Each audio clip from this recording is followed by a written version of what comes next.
تو سب سے پہلے یہ سلفی جو ہے اس کا مفہوم سن لیں۔ ایک محدث گزرے ہیں ابو سعد عبد الکریم بن محمد بن منصور التمیمی السمعانی، امام سمعانی کے نام سے یہ مشہور ہے، اور یہ فوت ہوئے ہیں 562 ہجری میں۔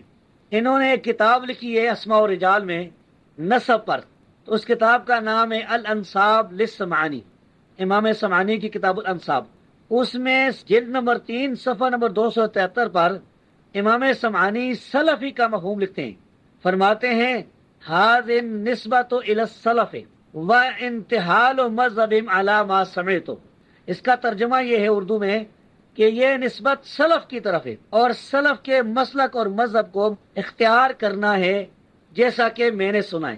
ظاہر ہے کہ سمعانی نے اپنے استادوں سے، محدثین سے اس کا مفہوم یہی سنا ہے کہ سلف کی طرف نسبت کرنا اور سلف کے مذہب کو اختیار کرنا جو ہے یہ سلفی کہلاتا ہے۔